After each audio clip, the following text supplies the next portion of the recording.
Welcome to today's Fireside Chat with Jesse. I am joined today by Shawn Smith, CEO and founder of Dedicated Commercial Recovery. Thanks for joining me, Shawn. Hey, Jesse, always a pleasure. Thanks for having me on. No, absolutely, man. Been looking forward to kind of having you on this since I started it. I see your show, the Giving Collector. You're doing some really cool things, and I'm like, all right, we got to talk to Shawn. Yeah, I'm glad you like it. It's one of those things where you kind of started on a whim, and you hope people like it. And yeah, it's kind of the same with yours. I've been following along the entire time, and you try something out, and then people really seem to enjoy it. And it's always nice when something works versus the other way around, right? Yeah, especially when you get those people like, what are you doing? Like, why would you do that? That no one's going to I pay think we, attention. And then you're like, I think, whatever, I don't care. I think in parts of our career we've all had those moments too. So, but we'll focus on the highlights on this one. So some more than others. I think I could go too. I think you just got more time in the game than me. That's all. Fair enough. All right, Shawn. So if you don't mind, for those people who don't know you, just kind of introduce yourself and your career in equipment finance. Yeah. So I founded Dedicated Commercial Recovery really under the premise that I saw a big hole in just servicing portfolios, third-party collections, legal work. And so we started as a faith-based company. We just turned 6 years old. Right now, we currently have about 57 employees in Minneapolis, Minnesota.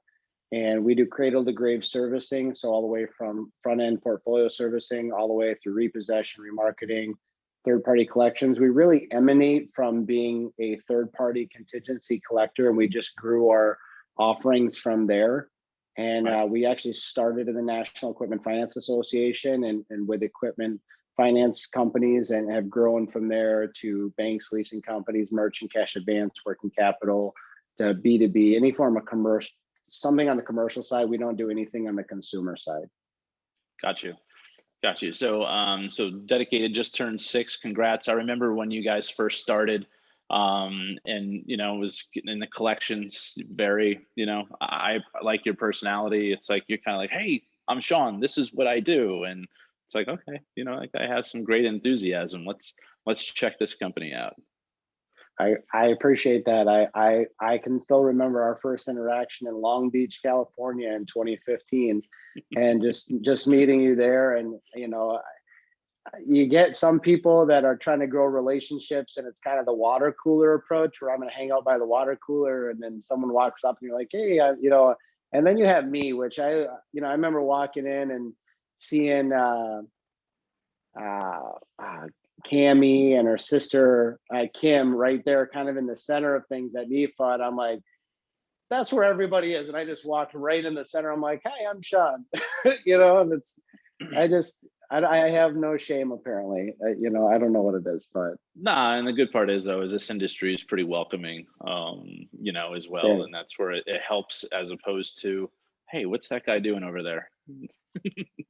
I think when you're excited to get to know people, and I try to have an approach of not really selling at first. And I apologize to anyone where I didn't hit that approach the first time that great, but I try to pursue it more from a relationship, get to know you, understand the environment. I try to take a hat in my hand approach to getting to know people. Like, hey, I'm new to this environment. Can you give me, and you see some people come in, they know everything. They're telling you all, everything that they can do. And I think it is a very welcoming environment, but it also is something where you need to respect that there's a lot of time and history and work that's gone into these organizations in this industry.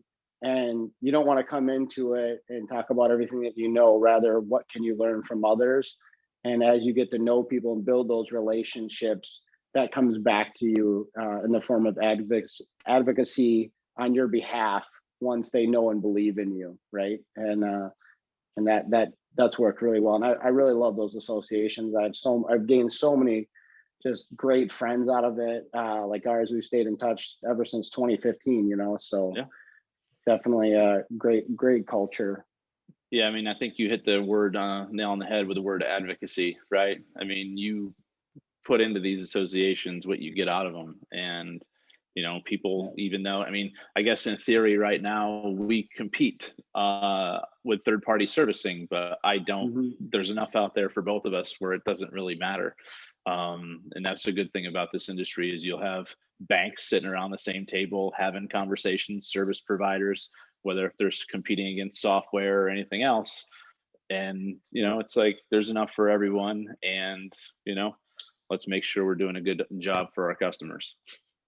Well, and that's what's one of the first things you say is like, hey, you always want to be, testing against what you're doing to make sure it's working. So you want to be working with multiple vendors, especially in our arena anyways. So if you're really giving your client the best advice, you shouldn't be telling them to go all in with you, because you always want that litmus test. Even if someone came in and doesn't quite perform as well as you, then you at least benchmark to know where you're at as far as performance.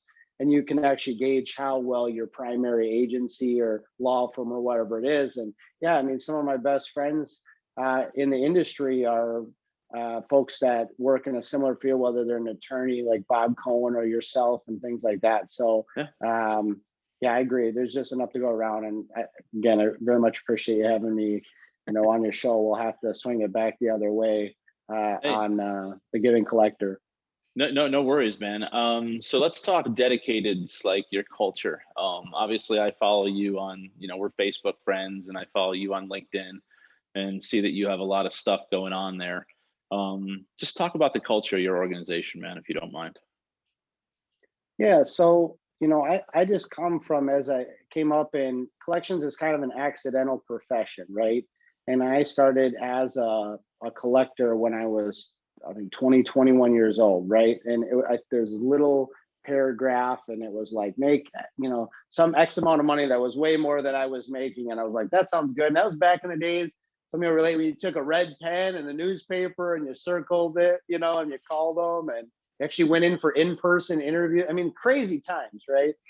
And, so it's this accidental profession. You get in and you can do well with it. But the problem is with our industry and the former tactics. I know the industry continues to grow away from this, but the overly aggressive, the just bad practices didn't really fit in line with my faith value set. And so I really tried to look at this differently. And instead of what I could get from people, is what could I give them? And I started looking at how I could help people on the phone. So I've worked my way up from a starting collector at 20 years old to now just under 40 to the CEO. And in all those organizations, there was, and in collections, if you're a collector, you leave because you can't take it anymore, but then you come back again for the money and the flexibility. And then you leave and you come back, and we call it tours of duty in our, at least in our industry, because that's what it feels like when you work at a company and you have these toxic managers that ran toxic cultures. And so they're just really hard to operate in. And that's just soul crushing for how much time you spend away from your family and, that type of stuff. You just can't go there and feel like you need to wash the job off when you're done. And so when I launched Dedicated, I as someone who faith is a very important aspect to him, I wanted to intertwine that in everything that we did so that people knew internally within our culture that they were truly cared about authentically. And it wasn't a slogan on our wall, but it was genuine through actions. Talk is cheap, that we as a company showed that in what we did. And then in serving our local and global community, doing outreach, and then how we talk with people on the phone. If you Google commercial collection agencies, we have a 4.8 Google review. We don't have a single fake Google review. No matter when you read them, people often like, there's no way those reviews are real. Like, those are absolutely real.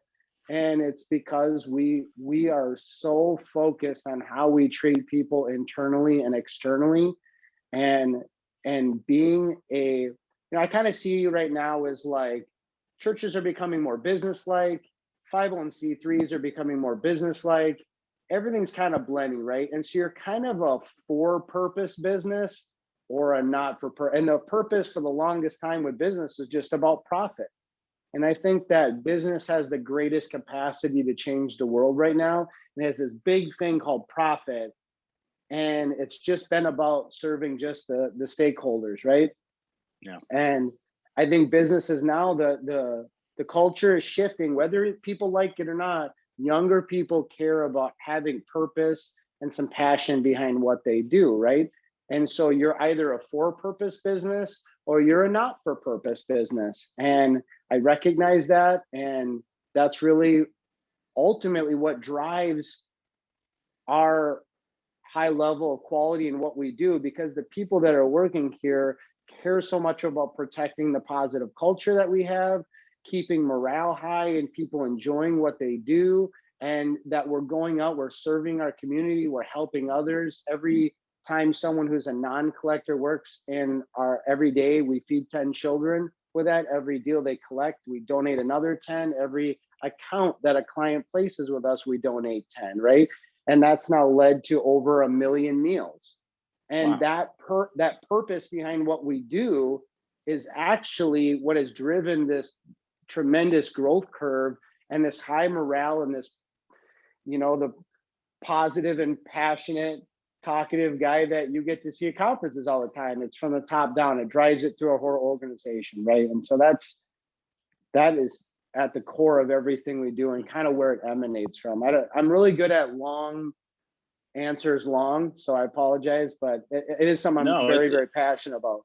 no, because you kind of went into where my next question was going and was describing your hashtag, the giving collector. However, I think you basically just said that. Because I was always curious to say, okay, what is the giving collector? Is that some kind of catchphrase? What kind of gimmick is that? And then you don't know anything unless you actually understand. I had no idea that I know your faith-based morale. I know that your values. I know that you have a foundation, which we'll talk about. But I did not know that you, for every deal, anytime you collected, that you donated meals. I did not know that until just now. So that's awesome. Yeah, and it really intertwines to everything that we do. You think about it, like a lot of people that come into this accidental profession, that's a collector, right? It's really hard to find any purpose behind what you're doing, but a lot of them can relate to tough times, right? And so to know that literally you're helping children in struggling areas of this world live because of every deal that you're closing, because of every day you're working here. But it really goes beyond that. That philosophy is that giving collector philosophy. It kind of sounds like an oxymoron, right? But like, for instance, in our calls, like we talk about when we're making a call to a borrower, that your goal is to give them respect, hope, and viable options. The byproduct of what you get, the deal you set up, the settlement, the payment arrangement, that's the byproduct of giving that first, right? Right. And building a relationship with that person. So it's about giving to our team. It's about giving locally and globally. So it's just really like everything we do is really interwoven through that philosophy, and that pays off with people passionately caring about what they do. It's more than just figuring out how to aggressively get money for our clients. That's that the byproduct is that, but you have people who care about the way they treat you on the phones, and our risk is down, our compliance is way up, right?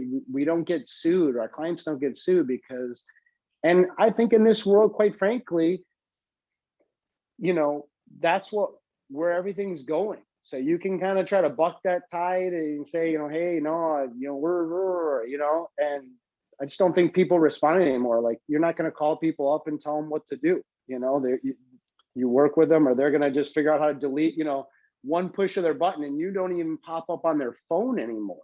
Right. Yeah, So I think of all the spam calls I get on a daily basis, and then the ones that aren't flagged as spam.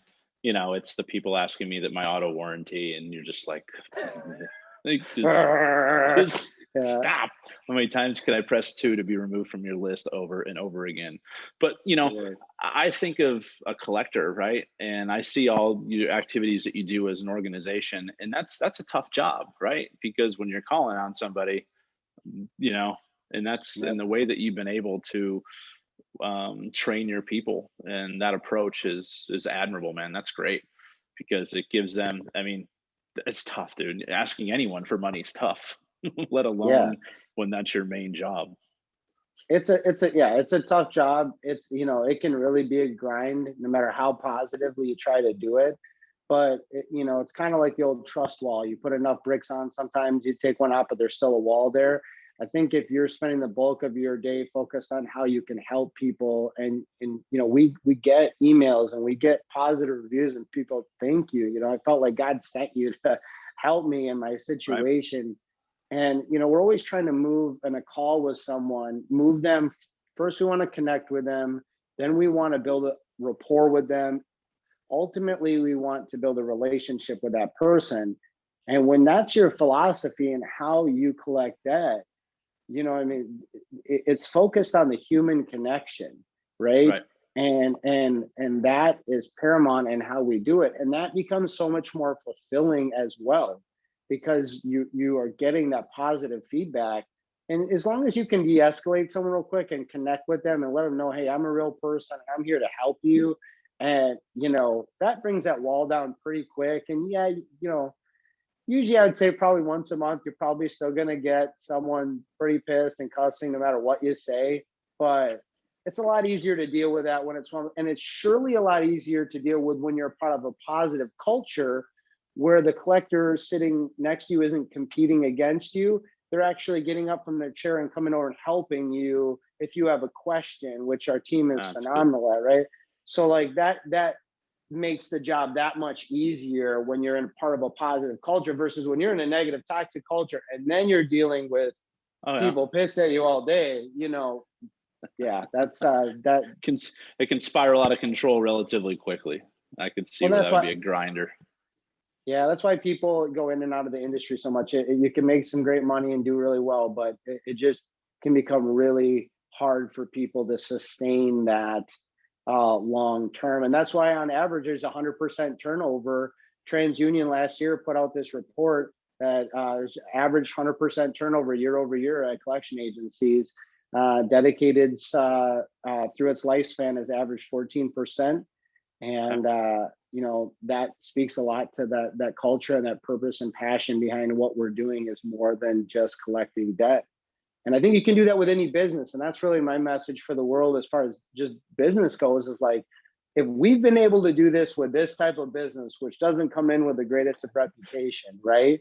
and our industry has shrunk from over 13,000 agencies to just over 10 in the last 10 years. It's also on that same report from TransUnion, right? So shrinking industry, regulatory issues going up, social issues or backlash of doing it improperly, lawsuits, all these costs of entry way up. So amidst all of these things that are non-optimal for our industries, we've been able to thrive in that.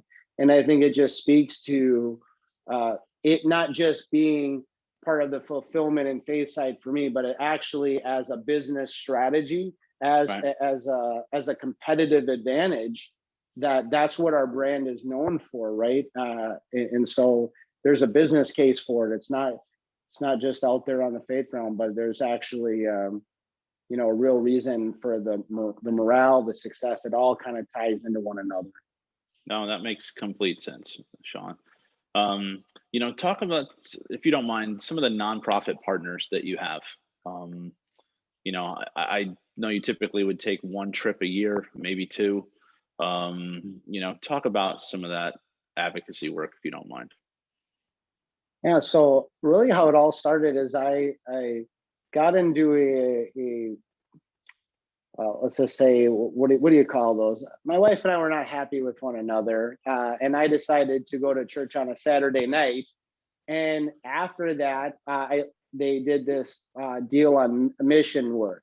And I never thought about going on a mission trip. And this is kind of back when that movie Eat, Pray, Love had come out. And I was like, hey, whatever, I'll go check it out. I have no time for that. Nobody has time to go on a mission trip, right? And they sound good though. There. They sound fun, right? But it's like, how am I gonna do that? Yeah, how am I gonna just not? And it's not like you're going into the third world where there's like Wi-Fi all the time. Oh, an important client emailed me. Let me just respond back to that, And so yeah, I mean, that was like, and I remember thinking in my head like, oh man, they're gonna try to get me. You know what I mean? Like they're trying to get me to go on one of these things, and I don't have time to be gotten right now, right? And so I had been down into the interior of Jamaica. My dad was married down there 30 years ago. And I remember when I went into the interior off of the kind of resort areas and how rough it was for a kid from Minnesota. And I grew up poor. I grew up on the welfare system for a good chunk of my life, right? So like there's like American poor, and then there's like, you know, third world poor or something like that, right? Yeah. And I had never been exposed to anything close to that, so that was kind of a shock. So as I'm watching these videos, this one on Haiti comes on, and immediately I'm just like, it just reminded me of Jamaica and how I felt there, and I was like, man, someday I'd like to go there. And afterwards, this guy comes up to me and he goes, you know, so what do you think? And I'm like, oh, here's where he tries to get me. And I'm like, someday I talk to the wife, and I'm like, just like, just trying to dodge any form of commitment. And he goes, I've never said this before, and I feel really awkward saying it, but, and again, I just watched him like probably seven different places in the world, right? But I knew like Haiti was just something. It just was calling me to that. And he goes, I feel awkward saying this, but I feel like you're supposed to go to Haiti. And I'm like, that's what I was thinking. You're just got me. Wait, this is the guy who was at the timeshare presentation. He's watching me. 100%. We've all sat through those.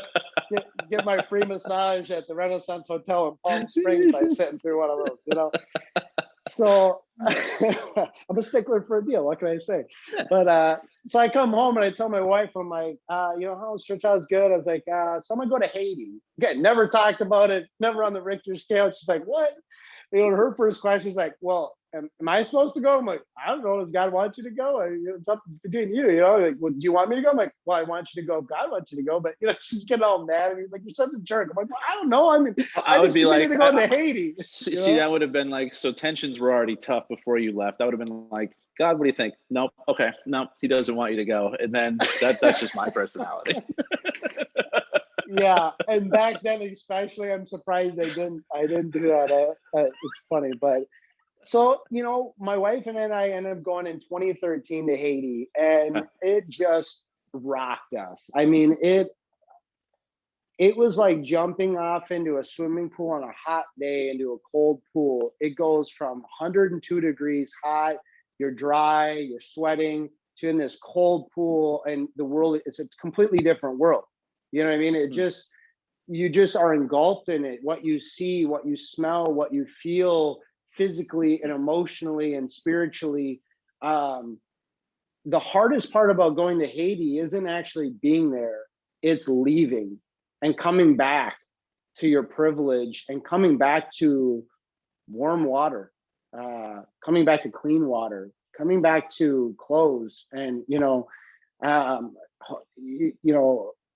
being down serving in places like Mother Teresa's Home for Sick and Dying Children, and seeing little children that are Holocaust skinny reach out of a little crib and grab your pinky finger, and that stuff burns in your memory. Or going down into City Soleil, which is the poorest slum in the Western Hemisphere, and having kids with no clothes on just coming up and dragging water buckets, and realizing that a lot of them are slaves because slavery is still legal in Haiti. And it short circuits you mentally and emotionally and spiritually. It's really hard to wrap your brain around that. It is so far removed from what we have here. And, my wife and I just came back and like, what do we do with this? You know what I mean? Like, so I knew when I started Dedicated that it had to be a vehicle, a platform, because again, I have this belief that business has the greatest capacity to change the world. And I wanted to use my business, not just to succeed for my family. And trust me, I'm motivated, and I don't think there's anything wrong with wanting to succeed or having nice things. Right. You know what I mean? Like, I like to race cars. Trust me, this is not if you're not wringing your hands socially and doing something good for everybody, you're not a good person. That's not what I'm saying. But I think that business has lost the sense that people should become before profit, and that if you chase significance, success is always a byproduct of significance, but it's not the other way around. I think we all know people who are successful, but they lack significance and therefore lack purpose, therefore lack fulfillment and joy in what they are putting their hands in the soil to work and do. And I just had to do something, but I'm a startup, right? I just went multiple six figures in debt to start a company. You know what I mean? So it's not like I be this Mr. Financial giver to everybody. Right. And so we started dedicated to serve. And so we started serving at like Fishes and Loaves, which is a food kitchen. We did that quarterly. We started serving at Feed My Starving Children packing meals.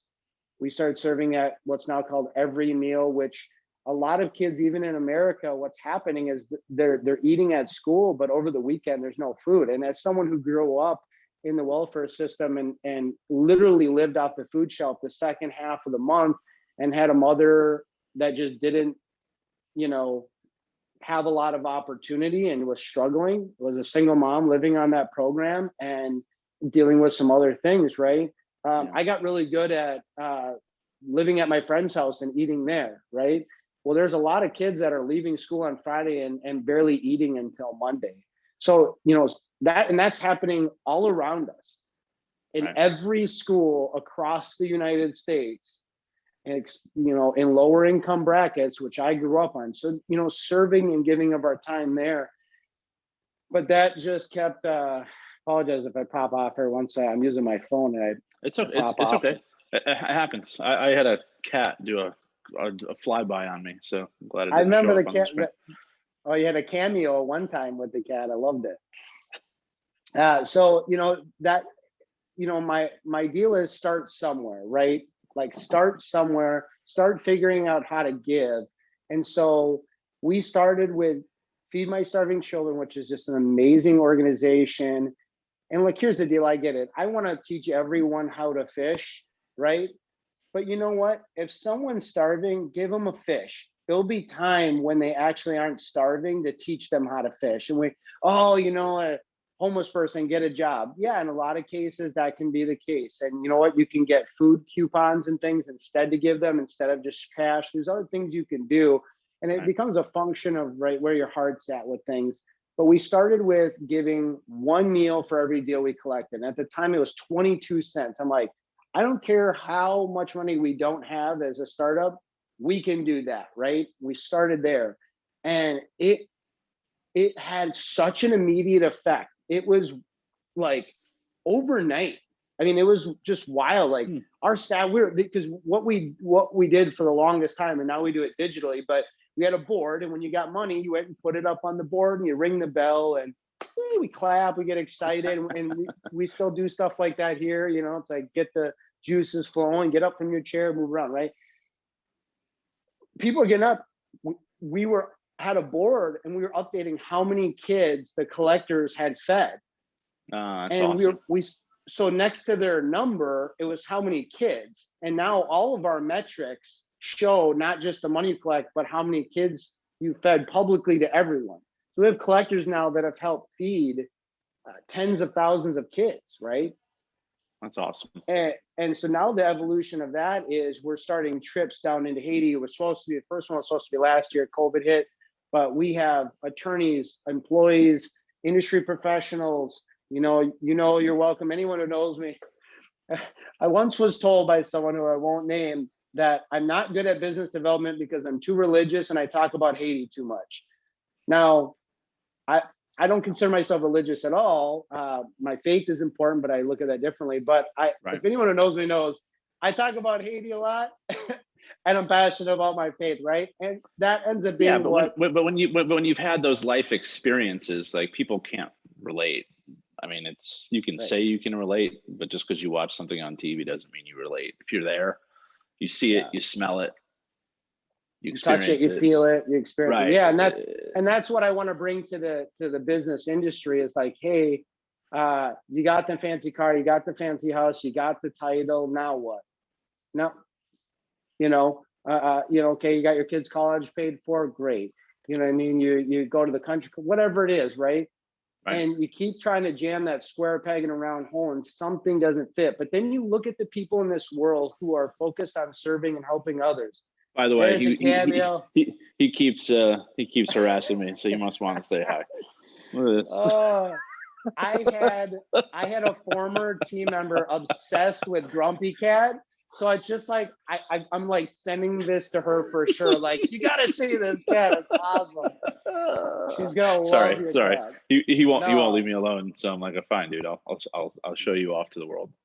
Nah, no problem. He loves making cameos. I've seen him at least once, if not several times in other videos. So, but you know, that's the thing. That's what's driving me and us and the nonprofit partners. So we're with our collections, we're feeding kids.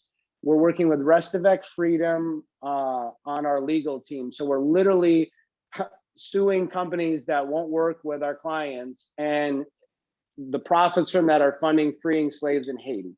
Our remarketing and repossession side, we work with American Gold Star Mothers. Our leader, Joe Costello, who leads up our equipment finance side, his best friend in college was killed in Afghanistan. And he came to me one day and he said, hey, you know, is there any way we could give back to this organization? My best friend's mom was on the board of this, and it's to help families who've lost, you know, a child in combat. And I was like, yeah. So then we attached, you know, our repossession remarketing to that side. And then we had a Mike Morozak, which you ever see, the guy with the amazing beard game that works at Dedicated now. And he works at on the board of Create Minneapolis, which is helping inner city youth get access to STEM and, you know, robotics and things like that. And we sponsored the Kamikaze team, you know, these kids that are excelling and just saying, hey, after school, I want to go focus on math and science and learning robotics and things like that. And so our sales department is now sponsoring that team and things like that. And it kept growing. And then, you know, getting to know Laverne Gordon. And I grew up, unfortunately, in a situation where I had to see firsthand a lot of domestic violence. And it was just something that, as I got to know her, it just rocked me. Like, what she's doing is amazing, what she's advocating to stop, and then it really is an epidemic. And so then I started trying to throw these fun events at conferences that she was going to be at to raise money for what she's doing. And we just keep trying to find more ways to work. We do betting drives every year now for her betting deal and stuff like that. And it's like, and the team and our clients just get around that. And I know I'm probably forgetting nonprofit partners that we work with. It just, every aspect of what we do is tied to some form of giving and serving in the world. And it pays, the money that we give away, it just annihilates anything else we do. And that impact side of Dedicated, it is by far and away the most fulfilling thing that our team is a part of, for sure. And that's fantastic. And I like just looking at your eyes, even though we're not face to face, like the passion that you have on it. It's almost like the emotion that it brings you speaks a lot to you as an individual, Shawn. Oh, so I guess we'll have some fun here. So let's talk a little fun fact about yourself, besides, you know, giving everything away. You know, you sent that over to me and I was like, man, fun fact about myself. Because I know where I go naturally, and that's typically to cars. Yeah, and that's what I was thinking.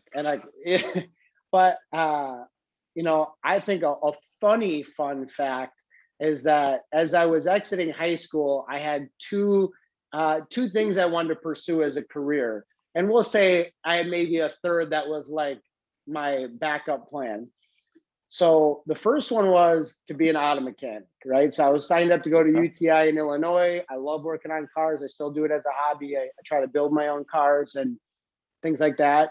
So that one kind of fits in with me. But the other one was actually, I was really, really interested in interior design. So could have ended up Shawn Smith, the interior designer. I love it. I designed our whole new office. I look forward to having you out in June to the event that we're, you know, will soon become public. So if anyone's watching this, look for a June event that may or may not be happening in Minneapolis, but June 15th, you know, just keep that date open. But I love it. I'm very big on visual things that make you feel things. So, you know, that was just something where I loved creating space. And even at Dedicated, you know, at most agencies, it's 90s cubicles and carpet. And, you know, there's this accessories placard on the wall. Success happens with teamwork, or just stuff. And it was like, it doesn't work, So just creating a fun and modern and first class space that people in this industry come in and they're like, wow, I didn't know that agencies made their places this nice, to know that we invest in our people. But it really stems from my love for creating visual spaces. So yeah, I could. And then my backup plan was I was lead vocals in a rock band, and I was horrible. I'm still horrible. I'm a horrible shower singer, but yeah, I was in a hardcore rock band. So interesting. I gotta have to ask your wife to dig up some videos or something, man. We gotta find some of this footage. Yeah, so I played a gig, a sold out Battle of the Bands downtown Minneapolis when I was like 20. And it was pretty wild. We like had, screaming, like heavy metal. Not quite like like metal, but like definitely on the harder side of rock. There's that metal where you can't understand what they're saying because all they're doing is grunting the whole time. Not that. I may listen to that on occasions. I'm not gonna lie, but Yeah, kind of more like a little bit harder than Metallica, but not screaming where you can't hear stuff. But another fun fact tied to that, just because it's hilarious. This is what happens when you put 17 to 20-year-olds and you say, hey, come up with a band name. The band's name, I kid you not, was Larry. That was our band's name, Larry. And why was it called Larry? Because what's the dumbest possible band name we could come up with? And it was Larry. So I just picture someone being like, okay, well, who's our headliner? Larry. No. Right. No. Just come on, think about it. You're chanting Larry, Larry, Larry. You know what I mean? Like, this is the way, like, now you look back and you look at teenagers and you talk to them, you're like, oh my God, I was once a teenager. You know what I mean? But same concept. But yeah, that's actually something I don't think I've ever even publicly admitted, but I thought it'd be pretty funny when you asked me. I'm like, do I want to say that? I don't know. That's fantastic. That's fantastic, Shawn. So I guess just my final question, even though you've kind of answered this, but in summation, why dedicated? Why should someone want to do business with your organization? I think that today's I gotta charge my phone. I think and you're gone. No, just kidding. I think in today, bad internet. Yeah, I think in today's age and where the country's going, we can keep trying to buck trends or say this, that, or the other thing. But if you look at the millennials and beyond that, right, the world is changing. It is growing, and dedicated is trying to lead in where it's going, and it's trying to lead with and how we treat people on the phone, how we protect our clients' brand through best practices. We're a cradle to grave solution. So the amount of time, energy, money you save, let alone efficiency and effectiveness by having an all-in-one partner that can create a customized waterfall process for you, and you don't have to worry about getting sued or them, doing improper things to try to get an extra buck, is going to only become more and more paramount in your business plan.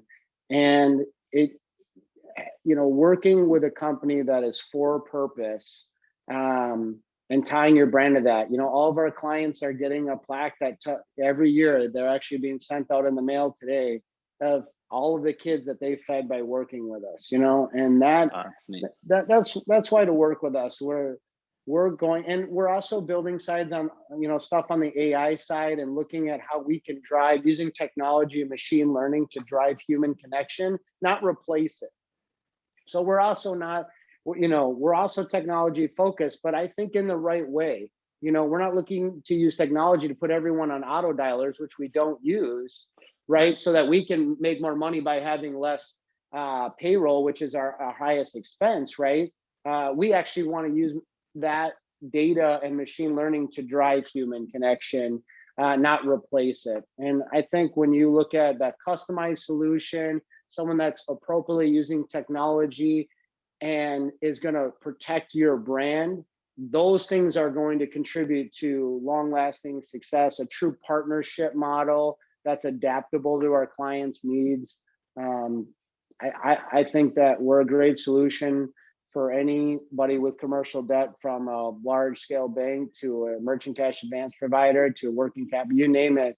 That's our arena. So hope that answers the question. And we'll help some people together. We'll do some amazing things, and we'll only grow that number from 1 million kids in 3.5 years under that program to 1 million kids a year to 10 million and one day 1 billion. And hopefully we can actually make a dent in what's going on in this world, because I think we can all agree that the world needs a lot more good out there than it needs just money.